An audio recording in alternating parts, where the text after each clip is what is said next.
Nous allons voir dans cette petite vidéo quelques astuces propres à l'éditeur d'équations. Alors, lorsque vous tapez une équation dans cet éditeur, là, ce que j'ai fait ici, tout le texte est mis automatiquement en italique. Or, ici, par exemple, le mot donc, qui est en italique, j'aimerais qu'il ne soit plus en italique, puisque c'est un mot de liaison entre deux équations. Alors, pour faire cela, eh bien, c'est très simple. Il suffit de sélectionner le mot, d'aller dans l'onglet Conception et de cliquer ici sur ce bouton qui va permettre donc d'utiliser du texte non mathématique dans cette zone d'équation. Et donc, si je clique ici, vous voyez que le donc n'est plus en italique. Alors nous allons voir ici une technique permettant, dans un document Word, de bien aligner les équations que l'on écrit, comme ici, bien aligner mes équations sur le signe égal. Donc voilà, ici j'ai trois équations qui tapées les unes après les autres, mais qui finalement ne sont pas très jolies à regarder parce qu'elles ne sont pas alignées. Donc nous allons essayer de reproduire ce qu'il y a ici. Donc je vais dans l'éditeur d'équations, Alt+, dans mon onglet Conception, je prends Matrice, je déroule le menu Matrice, et je choisis une matrice 3 colonnes avec 2 ou 3 lignes. Bon, ici, j'ai à rentrer 3 équations. Je vais donc choisir matrice 3 lignes, 3 colonnes.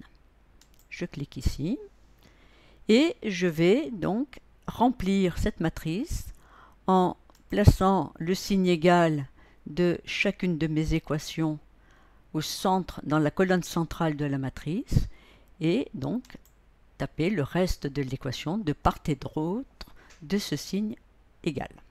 Donc je commence par la première, 2x plus 2, avec ma flèche aller vers la droite, je passe sur la colonne centrale, je tape égal, avec ma flèche aller à droite, je passe à la troisième colonne dans laquelle je tape 0.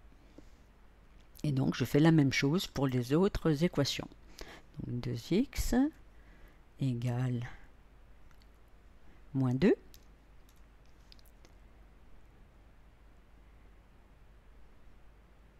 Ensuite x égale moins 1.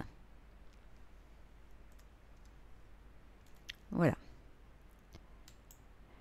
Donc, voilà ma matrice remplie, mais ce que j'aimerais maintenant, c'est que chacune des colonnes de part et d'autre du signe égal, que le texte de chacune de ces colonnes soit également bien aligné. Donc, je vais me placer sur un des éléments de la première colonne et avec le bouton droit de ma souris, je clique avec le bouton droit de la souris pour ouvrir un menu contextuel qui va me permettre d'indiquer l'alignement que je veux dans cette colonne de matrice.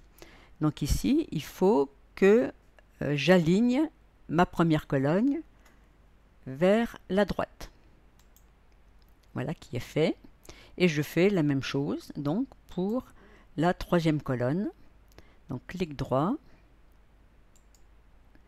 Alors ma souris est un petit peu fatiguée et le bouton droit ne fonctionne pas très bien. Et donc là, je vais faire alignement des colonnes, cette fois-ci vers la gauche. Voilà. Donc mes équations sont toutes bien alignées les unes par rapport aux autres. Je veux ajouter une équation à cette matrice. Alors à ce moment-là, vous pouvez ici vous mettre sur le dernier élément, ici, la colonne la plus à droite et sur le dernier élément. Toujours avec votre bouton droit, vous ouvrez le menu donc contextuel et puis vous faites insérer ici. Alors vous pouvez insérer une ligne avant, après là où vous avez placé votre curseur, ajouter une colonne avant ou après là où vous avez placé votre curseur. Donc ici, je vais insérer une ligne après. Voilà, et je pourrais rentrer une nouvelle équation égale. Bon, voilà, par exemple. J'ai rentré ma nouvelle équation et vous voyez qu'elle est déjà toute bien alignée sur les autres. Bon, maintenant, pour supprimer cette équation que je viens de rentrer, donc je me place sur la ligne que je veux supprimer, bouton droit, alors s'il veut bien, ce qui n'est pas évident, voilà, bouton droit et je vais faire supprimer la ligne. Voilà donc comment aligner facilement donc des équations sur un document Word. Alors voilà, nos équations sont bien alignées et j'aimerais ici ajouter un peu d'espace entre les lignes de chacune de mes équations. Alors pour faire cela, eh bien c'est tout simple. Donc on se place dans la matrice, on fait bouton droit pour ouvrir le menu et puis ici en cliquant sur espacement d'une matrice, j'ouvre un nouveau menu qui va me permettre de choisir l'espacement de mes lignes ou d'ailleurs également de mes colonnes. Donc là je vais prendre espacement double, ok. Voilà, et donc maintenant mes différentes lignes dans ma matrice, donc mes différentes équations sont bien séparées les unes des autres. Alors, si vous utilisez Studies Lycée, vous avez dans le mini éditeur d'équations un bouton qui vous permet de créer des matrices, donc sans délimitateur, avec des parenthèses, des barres, avec un nombre de lignes et de colonnes données. Ce petit bouton ici va vous permettre de créer une matrice permettant d'aligner les équations, comme je viens de le faire. Cette matrice aura systématiquement 3 colonnes, donc vous n'avez pas à toucher ici au nombre de colonnes, puisque de toute façon, il n'y en aura que 3. Et vous indiquez ici le nombre d'équations que vous voulez aligner. Donc là, j'ai 3 équations alignées. Je vais taper 3 et faire OK. Maintenant, il me suffit de rentrer donc mes 3 équations. Donc égale 0. Ensuite, 2x égale moins 2.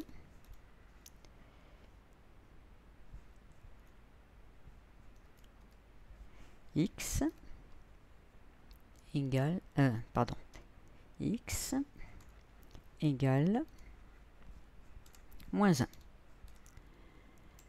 Alors, vous voyez que l'outil a paramétré l'alignement de chacune des colonnes, a paramétré bien sûr le nombre de colonnes, le nombre de lignes, et a espacé ici automatiquement les lignes de ma matrice. Alors, cet espacement est calculé en fonction des paramètres, ici, des paramètres que vous avez choisis pour votre document général. Donc, si vous avez choisi un interligne de 1, eh bien, les lignes de la matrice seront espacées de façon simple. Hein. Si vous avez choisi 1,5 comme interligne pour votre document, ici vous aurez un espacement de 1,5 et si vous avez choisi 2, l'espacement sera de 2. Voilà, donc pour les alignements des équations à l'aide de matrices. Alors, comment taper les coordonnées d'un point, d'un vecteur? Alors, les coordonnées d'un point, c'est très simple puisque ces coordonnées se tapent en ligne. Donc, je vais faire Alt+, mon point A, et puis j'ouvre une parenthèse, coordonnées X, coordonnées Y. Voilà, entrée. Alors, pour un vecteur, c'est un petit peu plus compliqué. Alors, les coordonnées d'un vecteur s'expriment, se notent soit de la même façon en ligne, soit en colonne. Donc, si je veux un vecteur, alors un vecteur, voilà, je fais accentuation, je fais mon vecteur, avec ma flèche aller vers la gauche, je viens me positionner sur le petit carré, je tape AB, et puis avec ma flèche vers la droite, je sors de dessous ma flèche de façon à me placer à la suite du vecteur. Et puis ensuite, je vais choisir ici, dans crochet, je vais choisir K et empilement. Et là, je vais rentrer les coordonnées de mon vecteur. Alors, -2, flèche vers le bas, 5. Si j'ai une coordonnée Z, je fais Entrée et, par exemple, -3. Ensuite, il faut bien vous placer derrière la parenthèse avant de faire Entrée pour sortir de l'éditeur d'équations. Alors maintenant, si vous utilisez Studies, dans le mini-éditeur, vous avez la possibilité donc de créer un vecteur. Alors, ce vecteur sera créé en mode inline. Donc, nous verrons comment obtenir la même écriture qu'ici. Donc, je tape ici sur vecteur, je mets AB. Avec ma flèche vers la gauche, je sors de dessous la flèche. Et puis, vous avez un outil ici qui vous permet de créer cet empilement. Et puis, donc, je vais rentrer mes coordonnées, -2, flèche vers le bas, 5. Et puis, alors, soit vous le laissez comme ça inline, soit vous allez ici basculer vers l'affichage, ce qui permet de sortir donc du mode inline et d'obtenir ici un affichage plus grand.